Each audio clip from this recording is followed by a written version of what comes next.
اللهم صل على سيدنا محمد النبي الأمي الهاشمي وعلى آله وأصحابه نجوم الهدى. أعوذ بالله من الشيطان الرجيم. بسم الله الرحمن الرحيم.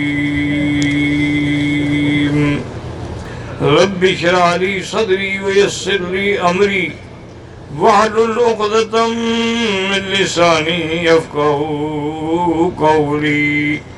سبحانك لا علم لنا إلا ما علمتنا إنك أنت العليم الحكيم.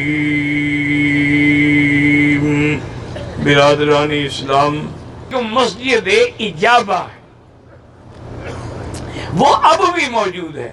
بہت ساری مسجدیں تو اب نہیں رہی، لیکن مسجد اجابہ اب بھی موجود. یہ مسجد جو ہے، یہاں حضور نے نماز پڑھی اور نماز کے بعد آپ نے بڑی لمبی دعا کی، اور بعض روایات میں ہے کہ سجدے میں ہی آپ نے بڑی لمبی دعا کی. صحابہ گھبرا گئے کہ اتنی دیر سجدہ. جب حضور اٹھے نماز سے فارغ ہوئے تو فرمایا صحابہ سے کہ میں نے آج اللہ سے 3 دعائیں مانگی ہیں. اللہ نے میری 2 دعائیں جو ہیں وہ تو منظور کر دی ہیں.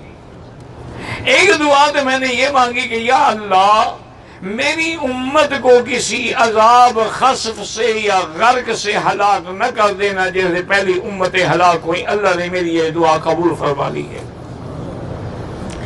لیکن ایک دعا جو میں نے مانگی کہ یا اللہ میری امت میں اتحاد و اتفاق اور اختلاف نہ ہو، یہ دعا منظور نہیں ہوئی. چونکہ اللہ کی حکمت ہے کہ یہ اختلاف رہے گا، کیونکہ اگر اختلاف نہ ہو تو پھر حق اور باطل کی پہچان کیسے ہوگی. اس لیے دن بھی ہوگا، رات بھی ہوگی، نور بھی ہوگا، ظلمت بھی ہوگی، حق بھی ہوگا، باطل بھی ہوگا، ساتھ صدق بھی ہوگا، کذب بھی ہوگا، تبھی تو امتحان ہوگا.